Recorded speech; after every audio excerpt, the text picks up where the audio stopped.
You've been around a lot. You've been around a lot of these as a player, even as a head coach. Is there something different about a championship game, or do you have to keep it something that is exactly the same as everything you've done all year? I think that you have to try to keep it as relatively the same. I mean, a lot of these guys are young or haven't been here. And so trying to keep things business as normal and focus on our keys and focus on the things that we have to do, focus on our schedule, focus on keeping things the same as Friday meeting and all the stuff that we went through, keep our practice the same. And, hopefully that we can do a lot of the things that we're going to need to do in order to win a game on the road in a tough environment against a team that's only lost 3 times at home in the last 2 years. How much of that approach is what has gotten you to this point? How much of that approach is what this team, and a young team in a lot of ways, has bought into? I think uh, I think quite a bit, and I think that that's kind of been what we've done. We've won a game on the road in Miami, which was a critical game for us. It was our second game. We were up, we were down, and we found a way to win the game in the end. Um, and so from then, it kind of jump started us a little bit. We went on the road, we kept winning, we got this Road Warriors thing going, and the guys kind of took to it. And whatever they stick with and stick to, whatever I throw against the wall and it sticks, we'll keep going with it. How much as a head coach, I mean, I know how much of your personality you bring to this team, but how much of that evolves and changes with who they are over the course of a long season? Well, they again, it takes twists and turns, and I think they get to be more comfortable with each other and with their coaches, and we start to see who they really are. And we had some adversity, but I try to stay consistent in that. And it's been a fun group to coach, and I think that they like coming to work. I think they like doing what they do, where they get to do, and who they get to do it with. That's what your players have told me over the course of the year. The quarterback Yep. is an immensely talented young man. And one of the things in talking to other people about him this year is it seems like he's unflappable. It seems like if there is a mistake, if there's a bad play, that he erases that from memory and moves on. That's pretty rare in a player that young, isn't it? I think so, and you have to have that at every level. I have to do a good job of that, of getting back to neutral and keeping my composure the best that I can. Not that we can't be disappointed, upset. There's emotions, obviously, but being able to come back, especially at that position, and be able to recalibrate is something that we really appreciate.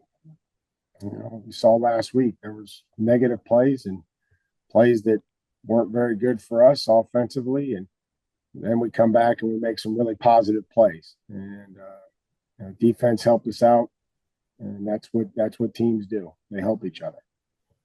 On the offensive side, how important is ball security and Drake avoiding sacks?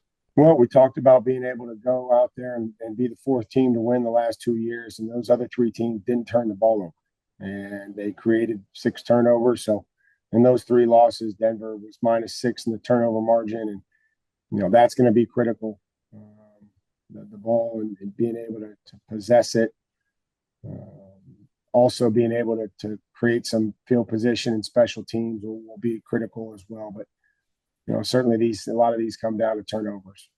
When you look at their situation, they lose their starting quarterback, a guy that you're familiar with in Jarrett Stidham. You guys almost had him potentially coming in and being your backup this year. So people would look at that as an advantage. From a defensive point of view, is it, or are you saying, well, we're not exactly sure what they're going to run with him back there? Right. I mean, you have an idea. I mean, they have an identity. They have stuff that they like, and stuff that they've been running since April.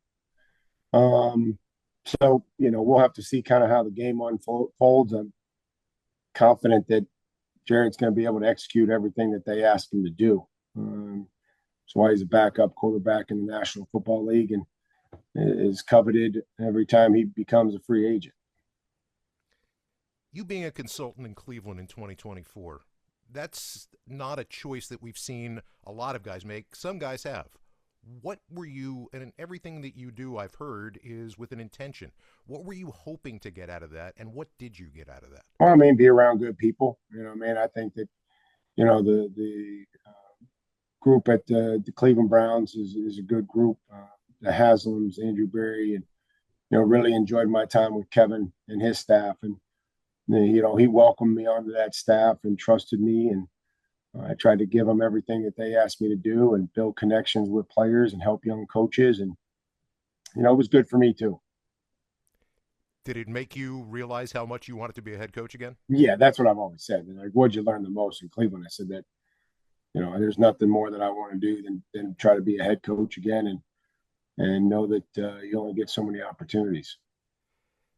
How much different is your core philosophy for what it is that you're trying to do with this team from the Patriot way that you played under when you were there?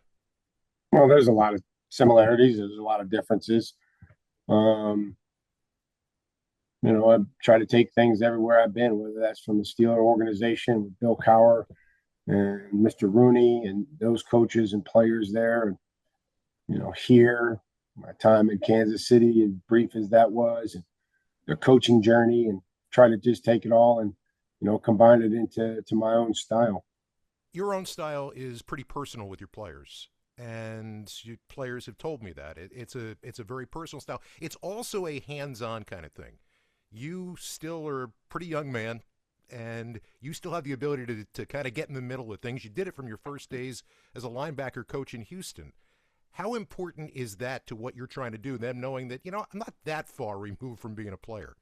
That's what you have to do, is be able to get them the information that they need to help them do their job and give them confidence to do their job. So that's one way that I try to do it, and I enjoy it. And I think that it, is a good way to get the coaching point across or try to teach. Even if you end up with a bloody lip on the sideline occasionally? Sometimes that happens. I didn't want to, I wasn't looking for that. So much is made about what a team is and how they evolve and all of that. Your emphasis has always been on family. I'm not just talking about football family. I'm talking about family, like a head coach going to a ninth grade basketball game for one of his assistants. Why is that so important? We spend a lot of time together, and there's going to be personal relationships. There's going to be things that, you feel like these aren't planned. You just kind of, have a good sense of what it is that you're supposed to be doing when you're supposed to do it. And these guys make a lot of sacrifices. Our coaches, our players, our staff, everybody involved. So the more that I can support them and the things that they care about, I feel like we get the best version of them here at work. Back in your playing days, teammates referred to you as a trash talker, a jokester, a guy who could get Bill Belichick to laugh. Is that still part of who you are and what you do? Yeah, I mean, I think so. I mean, that's kind of what it is. I try to be as authentic as possible. And, I think you got to get to know these guys and they got to get to know you so that they're not caught off guard with some of this. And again, the relationship, some are stronger than others. With 70 players and as many coaches and staff as we have, it's hard to have the same relationship with each of them. But I try to have some level of relationship with each person. And, that's how I kind of go about my day and try to, figure out what we need and when we need it. Last thing. We started with the idea that you approach this week exactly the same way, and that's the way that you have done it all year. That's the way that's best for a young team. Is there a moment at some point or other before this game kicks off where you address the enormity of what this next step is? A lot of players who've never gotten to this step and many more who never got to the next step. Do you address it or do you just leave it on a shelf? I mean, we kind of made that point last week when, I asked them how many guys were still playing at this time last year or how many were still coaching last year. And, we had one coach and our Milt Williams was the player that was still playing. So I think it put it into perspective that these opportunities don't come around that often. made it to the AFC Championship game my rookie year in Pittsburgh and didn't go to the playoffs the next 3 years. So you have to take advantage of these opportunities. Mike, thanks so much for the time. Really appreciate it. Good luck. Yeah, appreciate it, Scott.